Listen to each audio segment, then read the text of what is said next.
Just because you can't necessarily talk does not mean you don't have anything to say. Welcome to Unemployable, the podcast, where we strive to inspire and amplify disabled voices in the business landscape. I'm your host, Sarah Sadia, and our mission is to ensure that future generations of entrepreneurs with a disability are seen, heard, and celebrated.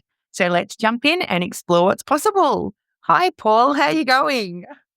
Good. Good. Thank you for coming on and having a chat with me today. Again, full disclosure, Paul and I actually work together. We've been working together about 3 months now. Is that right, Paul? Yeah. So Paul is one of the amazing support coordinators at The Right Coordination. And he comes to us with an amazing array of skills and knowledge and experience, and also has a lot of experience supporting small business with his son and also with some other members of The Right Coordination family and community. So we're really grateful to have you here. I would like to introduce in this episode Antony's business, which is Sweet Savoury Spreads by Rutherford. Did I say that right? This is one of the biggest problems with the podcast, is getting the words right and the names right. No, that's his business. Yeah, so it's a wonderful small business that is being created by a passionate young man with autism and is supported by yourself, Paul, and by his incredible team of disability support workers. Through their commitment to quality and innovation, Sweet Savoury Spreads by Rutherford is not only delectable flavors and amazing food, but it's also creating an opportunity for Antony to build his own community. So let's have a little chat about Antony's business, Sweet Savoury Spreads. How did you start this business, Paul? What was the inspiration behind starting the business with Antony? Look, for Antony, we have very open communication, myself and Antony, around what his future looks like.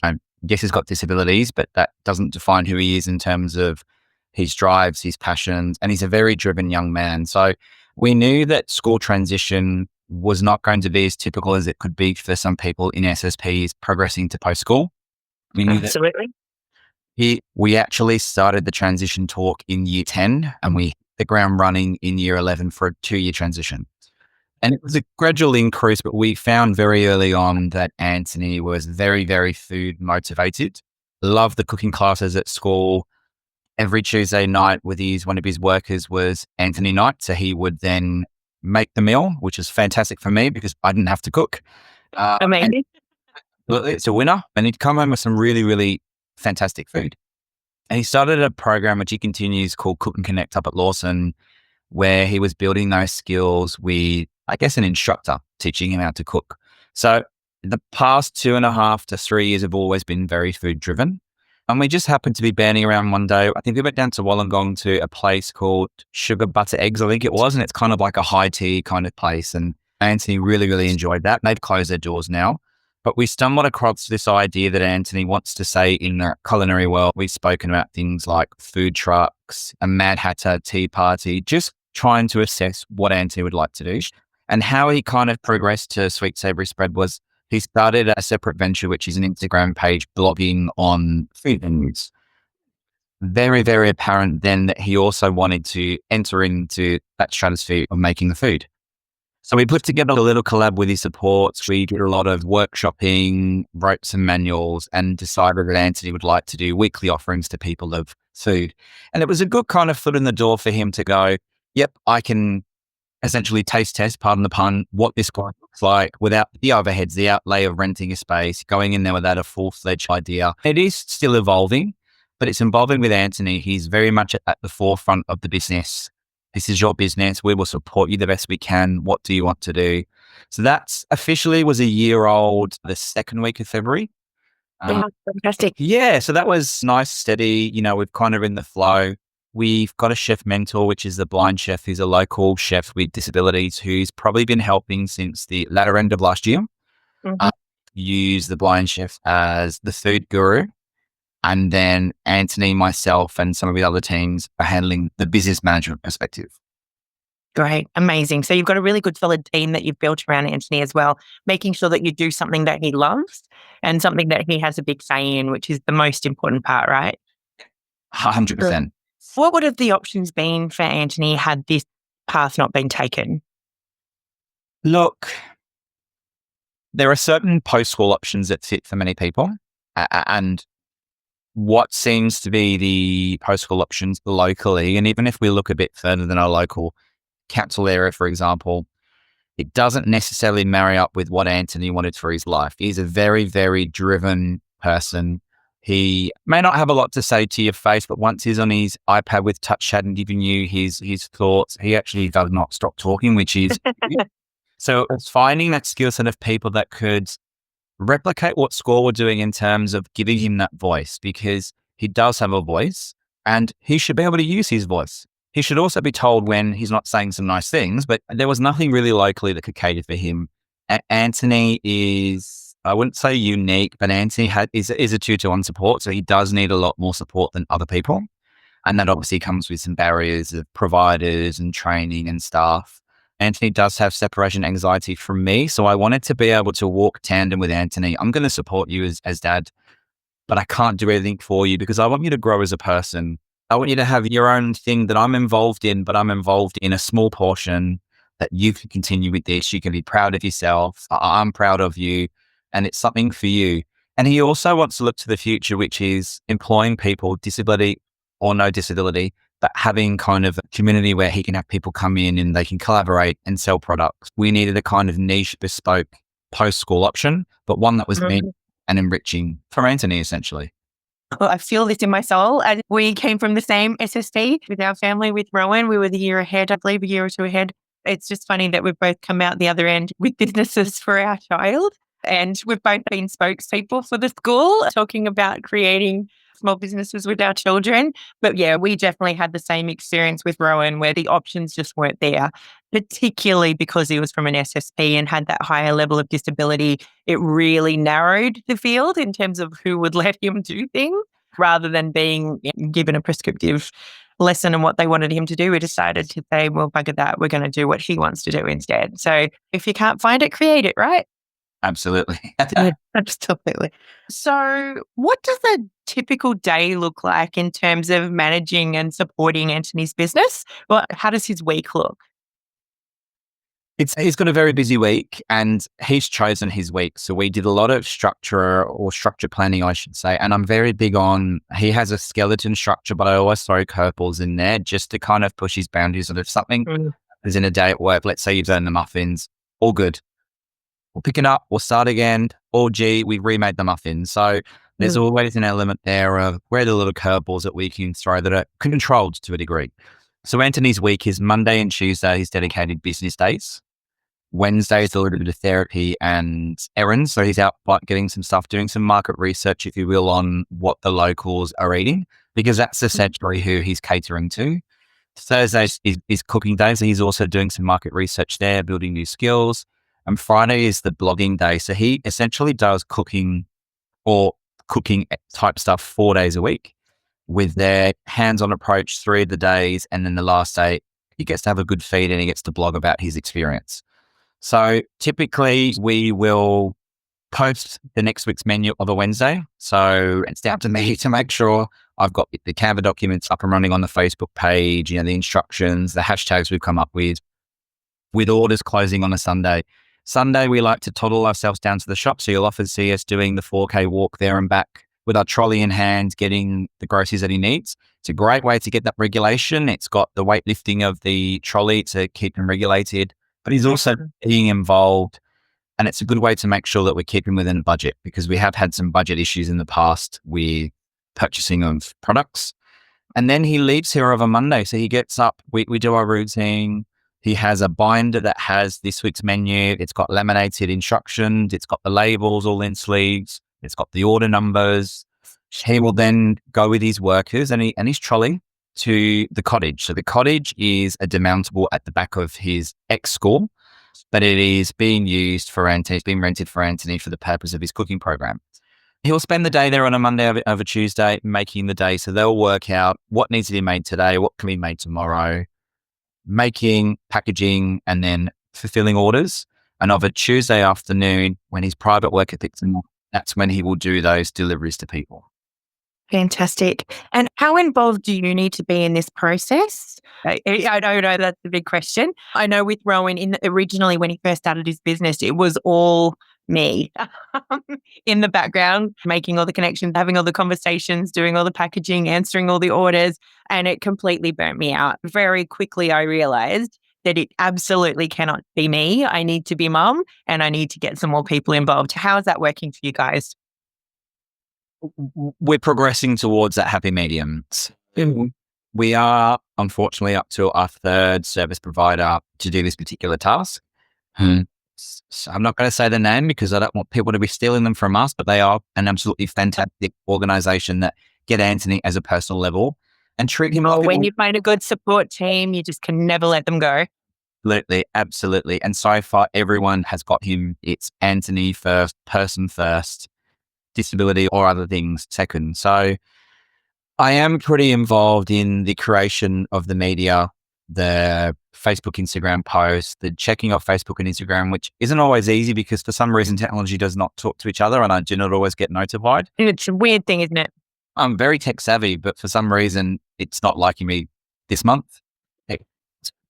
And look, there's a semblance of me going there and troubleshooting with the start, what's not working. There's a portion of mediation because not only do we have these two workers, we're also, the blind chef is being paid, plus he has a support worker. So there's 5, 6, 7 people at any given time in that small space. So trying to navigate the difficulties faced with too many people in the room, personalities, things have gone wrong, what's within the Too many cooks in the kitchen, quite literally. Absolutely. It does have its challenges. You know, we were doing it it didn't overly sit well with me, but one of the seal houses with the previous company who had a chef and their books, which was fantastic. The first lot of chili jam was absolutely perfection. Didn't work out with that provider. Second provider, we had to do it at home. I'm sure you probably get a test of this. Being at home when your young person's at home, it's a very hard barrier to have, especially when let's do things so dad comes up or mum comes into the room or dad step in so that was quite a few months it was a tough few months. Now we've progressed into the cottage with the chef mentor. Things are going quite well. Just yesterday I met with the guys and said, look, his name's Craig, blind chef. Can you work with Antony on what's seasonal for the next couple of weeks? Spoke to his support guys today. Can you have a really low key, go have a feed, go to the pub, have a schnitty, have a side up, but can you sit there and work out with Antony? Hey, what's the business look like? So you've made up some recipes. What's next week looking like? Or, what's next on the table? So make it very organic. So it's not always me that's having that conversation because, something was to happen tomorrow. I still want Antony to function as a person. Absolutely. He deserves that stability and independence. Yeah, absolutely. So it's still a lot of hands-on, trying to go, okay, which has my attention. Yeah. Calendar works, but I have to admit I've been a little bit slack on meeting that Wednesday deadline. So I'm going to performance manage myself and make sure I do hit those KPIs. Anthony's going to give you a warning letter.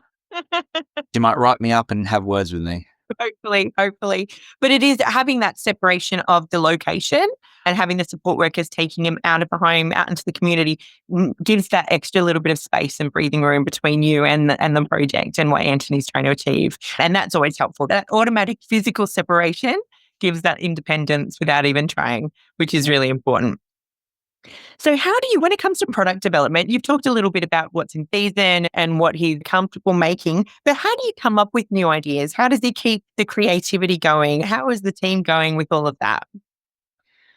Look, I think we do a little bit of market research. So at times we've given out samples. I'm probably a wrong person to come to for ideas because I'm very, very fussy. And I'm also on a restricted diet at the moment, which is a personal choice. I'm the opposite, actually. I can't be trusted because I like everything. So everything is delicious and I will eat it.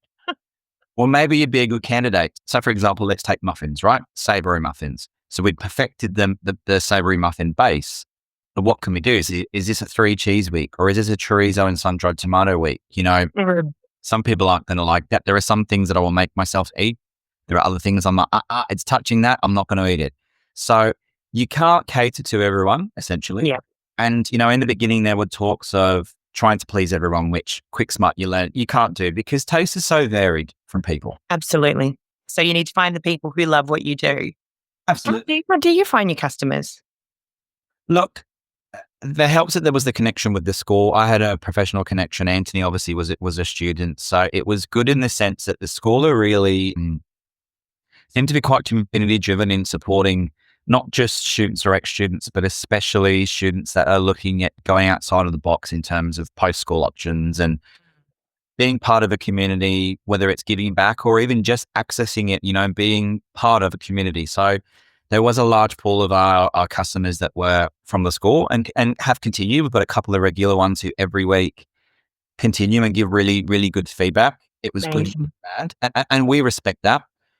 We had some of the staff get a little bit offended. We've tried to say, look, it's just a learning curve. Like, we don't want to send out subpar products. We're not saying that we can mass produce because they are being handmade by quite a few people, including one of the workers who has his own disability. So there's a lot of people there that, even me, I'm very hit and miss when it's cooking. You get me on a good day, absolutely. My roast dinner is amazing. You get me on a bad day and we're going to have egg on toast for dinner because I've made slop. So Antony does not get the cooking skills from me, I would say. He's a lot more concise each time. Great. We did probably the middle of last year, we got our first organic Facebook order, and it just happened to be one of the workers posted it, or somebody posted it to, I think it was a Mount Druitt Facebook page. We got a first order from Shelby and she's come back a few times and we've slowly progressed. We had 10 jars of Christmas orders from somebody in Glenmore Park. So it's slow. That's amazing. Oh, there is nothing like that first organic order that's popped up. I mean, having support from friends and family in the community is amazing. Without them, no business could get off the ground. But that first order that comes through from somebody who's not connected is absolute magic. Yeah, it was absolutely amazing for Antony. And, it helped with Craig, the blind chef, when he posted a thing on his active Facebook page. There was another couple of customers that came through. So we're really trying to channel in how can we reach out to the community. Obviously, it's harder to make certain things when it's hotter. So slices and stuff. Yeah. It's going to be quite hard. So hopefully the cooler weather helps. But yeah, it's word of mouth and hopefully Facebook and Instagram comes through for us. Yeah, and that can be difficult with the algorithm at the moment on social media, but it's something that you can fight through every day. How has the business with Antony, how has that impacted the local community? And what sort of feedback have you received from customers and the school and the people around Antony, around the business? I think it's good. If you look around the local community, there seems to be, maybe it's the current climate and things just seem to be highlighted a lot more, which they absolutely should be. But you're now starting to see a lot more people that have disabilities having their business being advertised. So whether it's going to market stalls and seeing it or being referred. So in a way, there's that light shining on the fact that just because, and let's be honest, there is a perception in society that if you've got disabilities, depending on what they are, that you have to go to a cookie cutter day program or this type of service or that type of service. So in a kind of natural, non-meaning to way, it's highlighting the fact that you can have dreams and aspirations. Now, I'm a big believer in dreams and aspirations. I'm also a big believer in not building Antony up for something that's unachievable. We can aim for this, and how can we milestone this? How can we, do different segments of getting to the next step? I don't believe in lying to my children, and I would never say to him, this is achievable. And that doesn't just mean because he's got a disability, that might just be unachievable, period. So we keep going optimistic but realistic, right? Absolutely. So how can we meet that? In terms of the community, I'd like to hope that the food's really yummy and we're feeding the community and they're getting some good sustenance. I think it's just adding to the fact that, the local area in Penrith, I find it quite eclectic.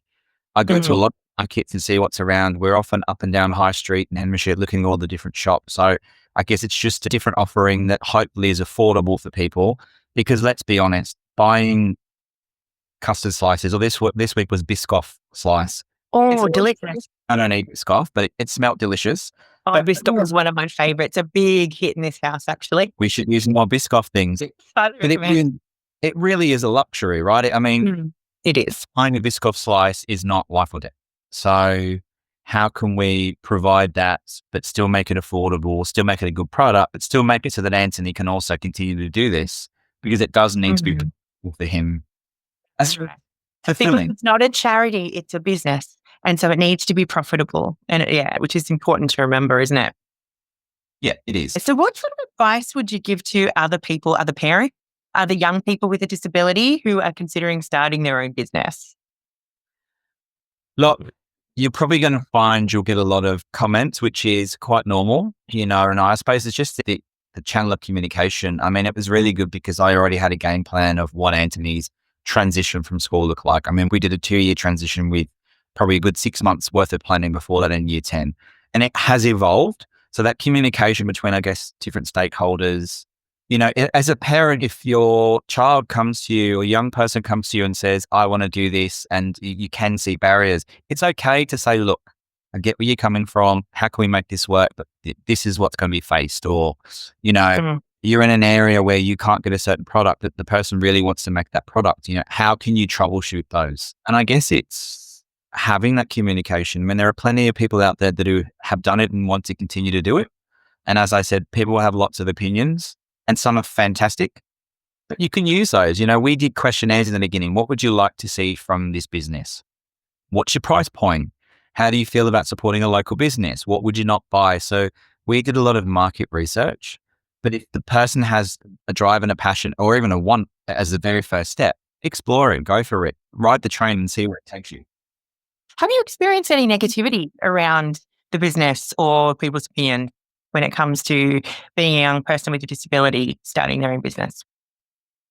I mean, look, I wouldn't say that. There was a little bit of expectation of people expecting, if you go down to the local shopping centre, there's a cafe bakery there who's been doing it for quite some time. So they've perfected their craft of making. The feedback was, for example, there's a bit of defects in this. I'm not happy about that. And it's a combination of, yes, it's done by people with disabilities, Antony and his team, but it's also a small business. You're going to have imperfections. Let's say I did a tomorrow. I'm not going to be able to make a cup that's absolutely perfection. There's going to be some blemishes and marks. So that's what makes it a bit special though too, isn't it? That it's not the same cookie cutter thing that's coming through. If you want something special and individual, go to a small business, right? Absolutely. And that's part of the magic. I wouldn't say we've really got pushback or any negativity from people specifically for Antony. I think for him specifically, we've always been I don't know if visual is a quite word, but always out in the community doing things, cruises, airplanes, funerals, weddings, all the stuff that in the beginning I was very apprehensive to do because there are compatibilities. We're kind of at a point now, no, let's go in and try it. So Antony's always been pushing boundaries that maybe society has placed or maybe I've placed on him as a parent who was a bit, in the very beginning, maybe naive on what can be achieved. And you sometimes feel like you have to listen to what society says, right? Modify your child, keep them quiet, keep them calm. It's not okay. We're way past meeting everybody else's expectation. So I can hold my hand up and say I've definitely been there personally. As I said, it doesn't help. But most of the people that we align with know Antony, know our family. I've got a very, very dynamic family in my household. It's all been positive feedback. That's amazing. I'm so happy to hear that. Yeah. So happy to hear that because sometimes people will often give feedback maybe that can be but it's usually out of fear. Like you can't do that because it's scary. You can't do that because it hasn't been done before. So it's really nice to hear that you've not had that experience, which is really wonderful. It means you've got a really good community around you guys too, which is different. So if money were no object, time were no object, the NDIS funding was no object, what would be your big blue sky dreams for Sweet Savoury Spreads? Well, every time we have to drive into Penrith from where we live, we drive, well, not every time, it depends which way we go, but most of the time we'll drive past Nepean Creative Performing Arts High School. And the little original, and I could be wrong here, the original Emu Plains Post Office, we always look at that building because I love that building. What a fantastic Mad Hatter tea room. And that's kind of a one dream. So we've investigated food trucks and I've got quotes on food trucks and that may be where we kind of sample down the track. But for Antony, it's kind of a safe space where he can come in and do his creations because that's what he's doing. He's listened to and respected, which I've got to give his team that. They really, really do support him and get him as a person. That's great. Higher mainstream support. So whether it's, servers off of the street or whether it's servers that have disabilities that want to get into that. So Antony's very open to collabing. So it's kind of making a chic kind of, we're a bit mad in my house. So kind of place where he can sell his wares. People can come in of all walks of life, get really good affordable food. We have started reaching out to look at getting his spreads, for example, in some local health food places like bulk food places. We try to keep the ingredients as organic and one ingredient as possible. We don't like to use processed stuff in the food. And Anthony's even spoken about, soup. How can we get soup that he makes and stock into places? So there is pipeline dreams there, but we're trying to segment that. So some things will work in tandem, some things will jump ahead of each other. How can we be realistic? But how can we make sure that none of us burn out because it fails? And I don't want him to ever feel like I've had a big blip. I don't want to get up again and try this. Failure is inevitable at some point, but it's what happens next. And I guess that's the support team around him that's able to help get over those hurdles. And that's what the real scaffolding is there to get to the next level. But it's great that he's got so many big dreams and so many different avenues that he can take this, because as a small business, you can pivot depending on what's happening in the economy, what's happening in the local area. It's great that he can sort of pivot and move and follow those dreams as they come. Yeah. I mean, watch this space. He's had his domain name purchased for the past 2 years. He's got email addresses. So in the off chance, because we're still in that teetering stage of a hobby to an actual business, there does come certain things. So we're looking at tax, we're looking at, all the different things we need to adhere to. This is still a little bit of a tester because what we had last year was the fallback on the fact that he was still a student. So if we needed to, we had the fallback on school. And this probably resonates with you too. Yes, it does. Some families flourish and some families is a little bit difficult because you've just spent, essentially 12, 13 years, not even in the same place, but in schooling as a whole, as a general. So where you're being held from 9 till 3 every single day. It's a huge transition for many people. So we're now in the real world of Antony being a big boy, being an adult. He's 19 now. Choices, but our safety net has now changed. If something happens with the workers, I'm the safety net. Yeah. Or I still function and provide Antony what he needs, but also provide what I need for my family. So it's a kind of balancing act that so far seems to be going really, really well. That's great. The juggle though is real, and it's not always, and it's not linear. It's definitely an up and down little roller coaster that happens, but it's amazing that you've got a great team. It's amazing that you've got some great supports, and I hope that continues for you, because I know the struggle is real when a support worker's not there. Yes. It's struggling very, especially when you're a working parent as well. Yes. So the last question that I want to know is, how do you think that being a business owner has changed Antony? What do you think he's learned from this journey? I think the biggest thing for him, and it's partly so we used to do almost monthly collabs at the school where a team of people, with Antony's background of where he's come from, there's a few extra stakeholders they were involved in his life. So we were really big on driving, and you hold the hand up to the school. They're very big on communication, voicing. So he's always had that, but putting that into place. So we're now relying on, school's not there, right? So the people that would listen to your voice, that were trained to speak to you and know how to navigate your device, whether it's symbols, whether it's to vocalize, whether it's using your app on your device.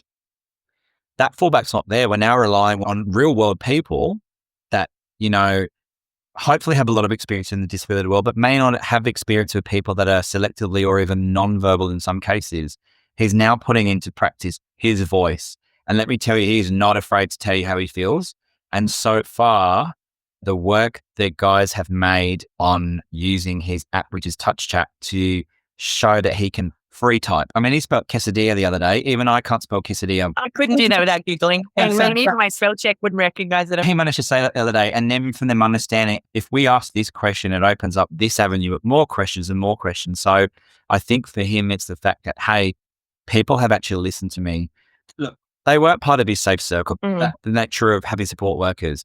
Retention is not always there. People get sick. Maybe change for whatever reason. People fit in and out of the life. So it's a very fluid workforce. Absolutely. And there are a certain type of people, myself is one of those, that likes to work with people that may have babies of concerns, or may come from a specific type of background, or may feel disadvantaged in the world by what they've been through, personal experiences. So for him, it's putting into practice what he's learned and going, hang on a second, people are actually listening to me as a person. So that's further empowering him, but it's also making him continue to be driven. But I can have very clear conversations with him on, for example, we're having a really, really rough day. Okay. Antony is a little bit crabby today, to say the least. If he was to go into the cottage, my verbiage to him would be, totally get it. I know you're tired. You've made it connect to your customers. You have to have an end product. You can take as many breaks as you need, but dude, you've got to get that done. That's an important lesson in life. It's different at school, but once you're in a business, once you're in the workforce, it's just not the same. There's so much responsibility being an adult. It's exhausting. Absolutely. So he respects that. He's a bit like me. We're very black and white people. We don't do very well with the grey area. Yeah. He will respect you as a person if you're upfront. And I think for him, he's learned to generalize the skills that he's learned because he's got skills that couldn't connect that he was not letting the staff know. And when I came and explained to them, he'd be in the corner laughing. He's one of those people that's always peripherally watching you. And he may appear to be sitting there. He's listening to every word. And as soon as you get a smile or a laugh, you've hit the nail on the head. So learning that generalizing of the skills, but also knowing that certain places have certain expectations. Sure, they may have crossover between different environments, but unfortunately, as humans, we all have to adhere to certain rules. And that's just the way it is. That is just the way it is. Oh, he sounds like such a character. And it also brings up for me that just because you can't necessarily talk does not mean you don't have anything to say. Oh, And I think it's a big lesson for people that aren't used to being in that kind of environment. So good on him for challenging the status quo. It's really impressive. Anyone challenge? And I mean, he's in the very early on in the piece of Antony coming into my life, speech therapy was, I'm going to get backlash for this, but speech therapy was the lowest of the therapies for me because what they were trying to teach just didn't seem to connect with Antony. And I was a little bit funny with symbols and touch chat. And look, he didn't get an iPad until he was in year 7, 2018. That's when he started to have his own iPad. And we just progressed from there. He's got his own About Me page where I've customized his voice. He's got artists. He's got favorite food. He's got favorite places. Like the opportunities are endless in terms of what you can create.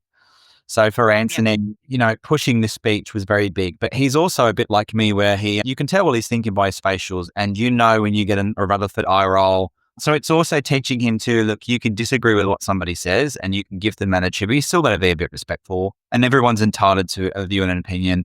And if you've got a business as a business owner and you're asking for feedback, you have to kind of take that feedback on board. That's right. Without that, you don't have customers. And without customers, you don't have a business. Pretty much. Yeah, the speech therapy thing also, I was laughing because it really resonated with us as well. Rowan's least favorite therapy has always been speech. He can talk, but prefers not to. He's a man of very, very few words, but after persistence with speech therapy, one day he just leant into the camera on telehealth, went, "Talking is important, blah, blah, blah." And that was the end of speech therapy for us. He certainly could dedicate his speech when he was being sassy, but he had no interest in using it. He'd rather type, he'd rather show. That's his form of expression too. Good on him. Let us know, how can we find Sweet and Savoury Spreads by Rutherford? Where can we find you guys? Where can we see you? Where can we order? How can we connect? Yeah, so look, Facebook is the go-to. And we have made an Instagram. Once again, technology is proving to be a little bit of a new moment. So trying to have that kind of crossover between Instagram and Facebook. In the very beginning, because he also has Rutherford reviews, we wanted to kind of split them. Sure, they can kind of run tandem-ish because they're about food, but let's keep one Instagram and one Facebook. We've grown a bit more than that. So Sweet Savoury Spreads by Rutherford, you can find us on Facebook and Instagram. We're hoping to get out and about in some markets. So we're just finalizing some new labels, but we're really hoping to make it to a market in Hazelbrook at the end of this month and a few other places. We've been invited, Antony, I should say, has been invited to have some of his products at a market stall in Castle Hill. And I'm having, midday brain. I cannot remember the name, Sarah, and I'm really sorry. It's the Colourful Minds Market in Castle Hill, which actually is a project run by every single stall holder there has a disability. So I think there's between 70 and 100 market stall that day, or it's the second one they've run, and it's an incredible event. If you manage to get down there in Castle Hill on the 29th of March, please do. It's a wonderful day. Yeah, we're really hoping to make sure some of his delectable goodies, probably spreads, but you never know, a biscuit or slice or two might be there, Sarah.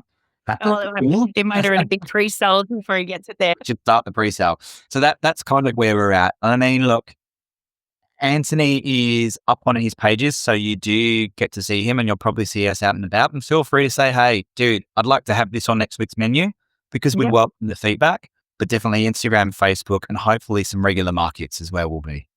Excellent. Well, that sounds like a wonderful plan. Thank you so much for joining us today, Paul, and talking about Antony and his business. I really appreciate you taking the time. I've been wanting to have a chat with you for a while, so this is really great. I'm also so proud of Antony and what he's achieved, backing the expectation of post-school options and doing something that he truly cares about and loves. So it's a true credit to him and a credit to you for encouraging him and supporting him along the way. Oh, thank you. I mean, he's a very driven individual. I'm supporting him the best he can, but he has that drive that keeps him going. Thank you so much, Paul. Thank you so much for the time. Talk soon. That's right. Thanks, Sarah.